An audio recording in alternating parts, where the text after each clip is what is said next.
Thank you for joining us this morning at KCCI.com. Once again here with Kathy Obradovich of the Des Moines Register. And we're talking with Republican presidential candidate Carly Fiorina, continuing the conversation. So take it away, Kathy. Well, for starters, you were the CEO of one of the largest tech companies in the world. What sort of cutting-edge apps do you use in your own daily life? Have you ever posted a Periscope video, for example? Do you Snapchat? So yes and yes. We've done both of those things on the campaign trail. In fact, we had a great Periscope conversation the very first day of my campaign way back in May, and we post Snapchats regularly. But you know, I'm also going to use technology from the Oval Office to engage people in the process of their government. One of the things that we know is the political process responds to pressure. So for example, I think it's vital that we go to zero-based budgeting. That's a fancy word for knowing where our money is actually being spent. To get that to happen, I will talk with the American people and ask them to take out their smartphones and say, let me ask you a question. Do you think we should know where your money is being spent? Press 1 for yes, 2 for no.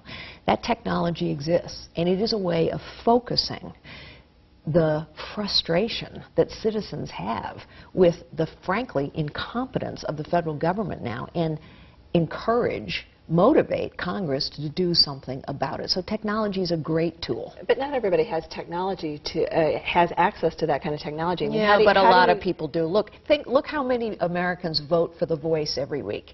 I mean, it's a huge number. So we imagine that somehow we need polls to tell us what the American people are thinking. What I will do is use technology to ask them directly, what do you think your politicians should do to make this government more responsive and more competent? Isn't that just a poll, though? I mean, aren't you just doing your own poll? No, it's not just a poll.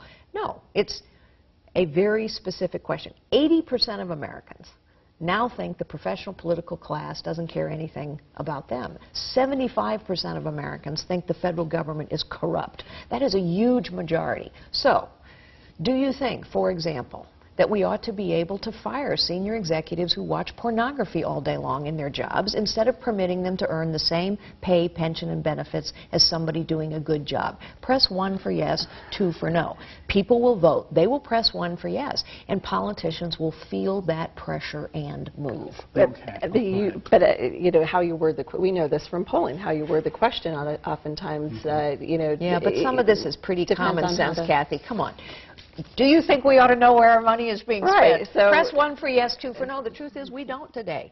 We don't today. And in appropriations hearings, we never talk about all the money. In fact, all we talk about in appropriations hearings is the rate of increase over last year's budget, which is why, under Republicans and Democrats alike, the government has gotten bigger and bigger and bigger and bigger for 50 years. We keep spending more money, and yet the government never has enough money to do what's important. Every time something important comes along, roads and bridges need fixed, we need more money. Border needs secured. We need more money. How can you keep spending more money and never have enough money to do the important things? Do we need to spend money, though, to ask the American people whether they think, you know, that people shouldn't be watching pornography at their desks? I mean, I think you know that answer anyway, don't you?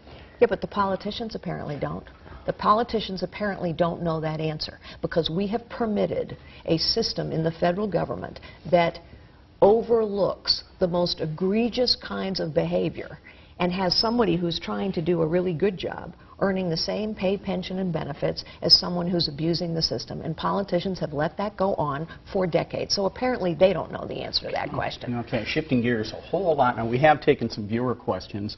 One of them comes from Steve, not this Steve. But Steve, you are a viewer. Yeah, exactly. Steve wants to know, what is your position on medical marijuana? Well, personally, if it's truly a medicine, then we ought to regulate it like a medicine. I'm a cancer survivor, and I remember my doctors asking me whether I was interested in medicinal marijuana. My answer was no. My doctor said good, because this is a chemically complex compound now, and we don't know how it interacts with other things. I think we are misleading young people when we tell them that smoking a joint is like drinking a beer. It's not. I accept that states have the right to say they're going to experiment with this. But I think marijuana is demonstrably a gateway drug. I don't think we should be misleading young people and telling them that it's no big deal when it is a big deal. And I think if it's truly being used for medicinal purposes, we ought to regulate it like a medicine. Let me ask you about another kind of medicine. You've spoken about vaccinations here in Iowa, and I believe you had said that you were bullied into getting your daughter the HPV vaccine. Is that correct? No, that isn't what I said. What I said was that, and by the way, it's the law in 50 states. Parents have a choice. No one can be forced to give their children a vaccination. I would earnestly urge parents to vaccinate their children against highly contagious childhood diseases like measles and mumps and chickenpox and the rest. Public schools also have a choice to say if you do not vaccinate your child against a highly contagious disease, then we can say that your child can't come to school. But it's also true that in some school districts, vaccines are being pushed for things that are not highly contagious diseases, the HPV virus, for example. Which is for cervical cancer. Yes, and so in our case, our daughter was being pushed very hard to vaccinate her 10-year-old daughter. Oh, I think that's beyond what's necessary. Yeah, because you don't get cervical cancer, generally speaking, if you're not sexually active. Isn't that the issue? Yes, Yeah. and you know, when school officials say to our daughter, do you know what your daughter's doing, implying that she doesn't know whether her own daughter is sexually active, I think that crosses a line, big time. Okay. Next up, Kent wants to know about student loans. Specifically asks, considering that student loan debt is a substantial load carrying long after graduation, what ideas do you have to make repayment of those loans more reasonable? And given the fact that Bernie Sanders has talked about a 4-year public college education being free, Hillary Clinton wanting to reduce tuition debt as much as she possibly can, what kind of plans do you have along those lines? You know, this is how socialism starts. Government creates a problem, and then government solves the problem. Why do I say that? Government is a huge contributor to the problem of the cost of higher education because they've gotten involved in highly complicated accreditation processes which increase the cost of higher education. They have begun discouraging choices on education, whether it's private for-profit colleges or tech degrees, and they've also nationalized basically the student loan industry. So why wouldn't we have a competitive student loan industry? Oh, the federal government's taken it over. So it's the federal government now that's deciding that the interest rates on a student loan are somewhere between 4.5% and 6+%. Meanwhile, the government is paying like 1.5% on its own debt. Kind of sounds like a racket to me. Why don't we actually go back to a competitive student loan industry, as we used to have many, many years ago, so that parents and a student have a choice?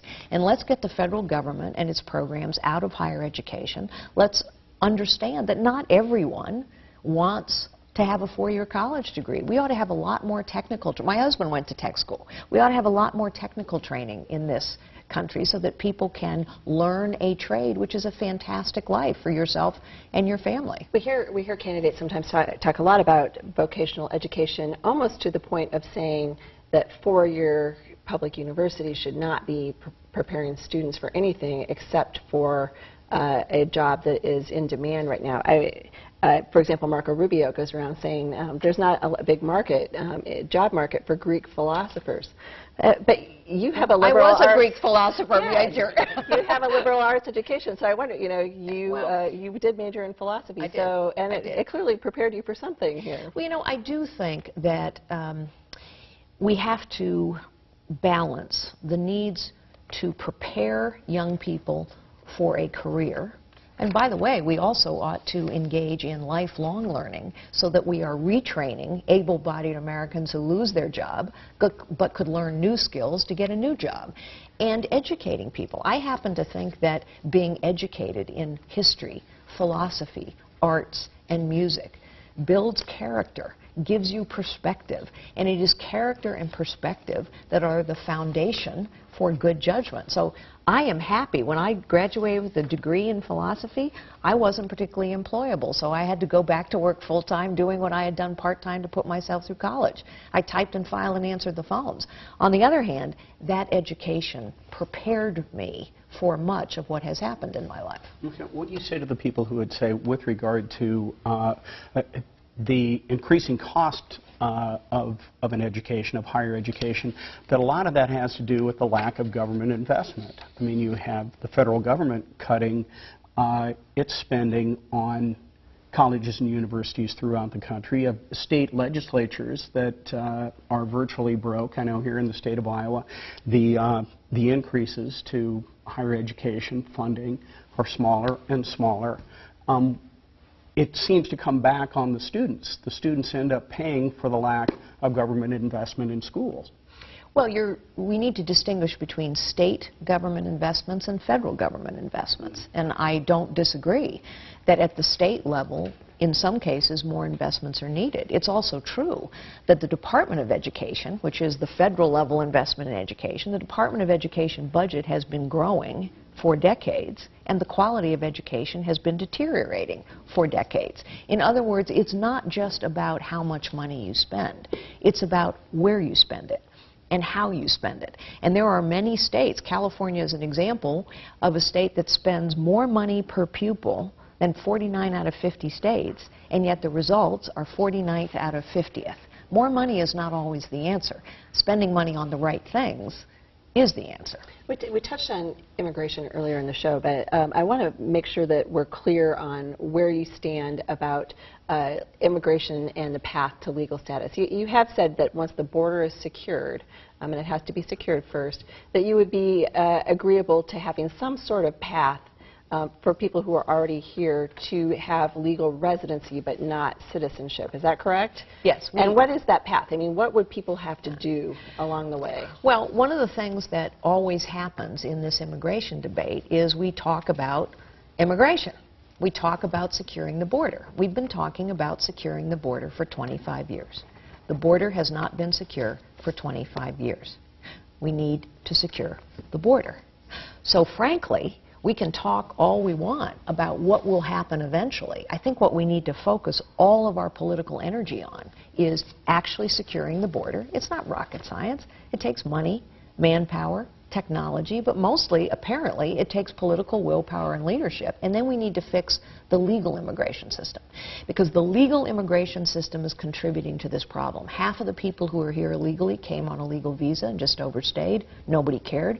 We hand out thousands of border crossing cards every day, and yet nobody checks to see whether those people go home. We don't have an employer verification system that works. Therefore, we can't make it mandatory.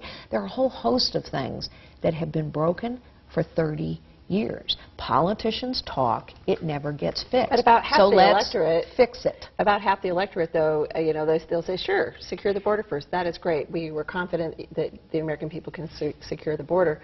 But politically, we want to know what happens after that. Yeah, but we never secure the border. We never secure the border. That takes political will as well. And it takes leadership. It is, if you cannot defend your borders, you cannot defend your sovereignty. It is an example of the ineptitude of government, and more importantly, it's an example of the professional political class being willing to stand up and give a speech, but never get it done. Okay, we got to get it done. Lastly, what about the 12 million undocumented people who are already here? Well, I believe when we have secured the border, President Fiorina will get the border secured, because I understand how to translate words into results. We have to fix the legal immigration system. We have to make sure that we are deporting all of those who have committed crimes. We should be defunding sanctuary cities. By the way, how long has San Francisco been a sanctuary city? Since 1989. This is not some new problem. It's just a problem no one will ever deal with. Once we have dealt with those things and restored people's faith in their government's ability to perform, then we need to talk about those who have come here illegally and stayed here illegally. My own view is they do not earn a pathway to citizenship, perhaps a pathway to legal status. But I don't think you can say to all the people who played by the rules, and there are a lot of them, many Hispanics as well, they've taken the oath, they've learned our history, they've earned the privilege of citizenship. I don't think you can say to them, never mind, never mind. There has to be consequence to breaking the law. All right, Carly Fiorina, thank you very much. Thank you. We appreciate your time today. And up next week on Up Close is former New York Governor George Pataki. Thank you for joining us today. We'll see you next Sunday. Bye-bye.